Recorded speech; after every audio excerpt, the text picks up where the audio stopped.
ये उत्तरकाशी सुरंग रेस्क्यू सफल हो गया है, जिसको लेकर उत्तराखंड के पूर्व सीएम हरीश रावत से खास बातचीत की है हमारे संवाददाता तुषार गुप्ता ने। टनल हादसे में रेस्क्यू ऑपरेशन सफल हुआ है और ऐसे में हमारे साथ बातचीत करने के लिए पूर्व सीएम हरीश रावत जी।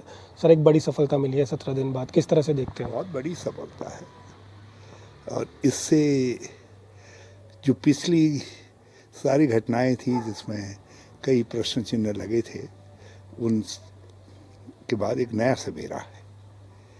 17 दिन बाद प्रत्येक सुरंग में फंसे हुए मजदूर का सकुशल वापस आना एक बड़ी घटना है। और इस काम में जो भी लोग लगे थे, जिन्होंने इस पूरे अभियान में काम किया, संचालन किया, मार्गदर्शन दिया, सब लोग बधाई के पात्र हैं। और सबसे ज़्यादा बधाई के पात्र हैं वो श्रमिक सैनिक, जिन्होंने अभूतपूर्व साहस दिखाया। यदि वो साहस नहीं दिखाते तो लड़ाई थोड़ी कठिन हो सकती थी। तो उन्होंने अभूतपूर्व साहस दिखाया, पराक्रम दिखाया और उनके जो आश्रित गण थे उन्होंने भी भरोसा रखा। और ये एक बड़ी भारी मिलीजुली सफलता है। इसमें सभी एजेंसी सम्मिलित हैं। सर, अगर बात की जाए, आप भी मुख्यमंत्री थे एक समय पे, और जब ऐसी आपदा आती थी, कितना चैलेंजिंग होता है मुख्यमंत्री बनने? बहुत चैलेंजिंग काम होता है। बल्कि मुख्यमंत्री ने जो परिपक्वता दिखाई, एक तरफ चुनाव अभियान में थे, राजनीतिक कंपल्सन्स होते हैं जिनको करना पड़ता है, लेकिन दूसरी तरफ उन्होंने अभियान में भी, बचाव के अभियान में भी सिलक्यारा में किसी तरीके की शिथिलता नहीं आने दी। और जब पीक टाइम आया तो स्वयं फ्रंट से नेतृत्व करने की कोशिश की, तो ये अच्छा लगा मुझे।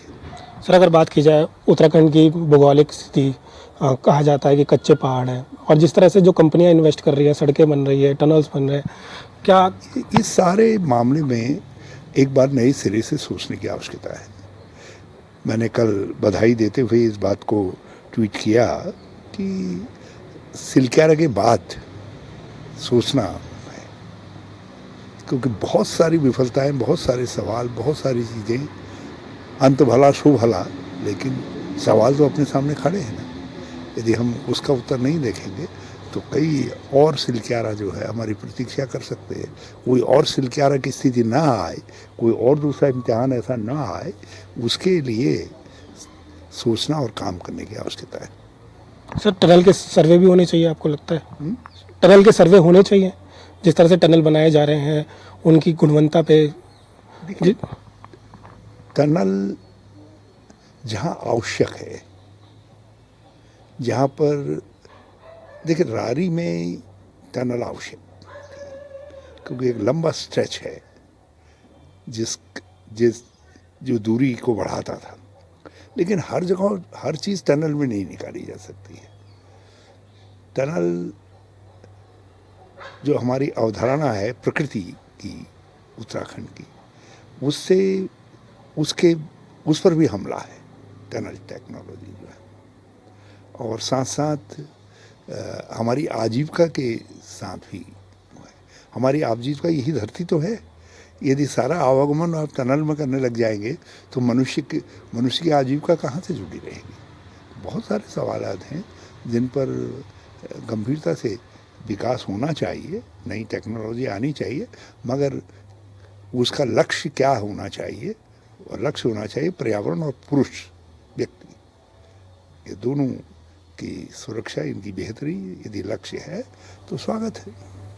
देखिए, साफ तौर पर डेवलपमेंट विदाउट डिज़ास्टर की तरफ सरकार को बढ़ना चाहिए, और लगातार जिस तरह से हमने रेस्क्यू ऑपरेशन में देखा, तमाम उन लोगों को बधाई है जो विशेषज्ञ वहाँ पर थे, जो इंजीनियर्स वहाँ पर थे, और साथ साथ जो नेतृत्व वहाँ पर मिला था, उससे कहीं ना कहीं वो बधाई के पात्र है।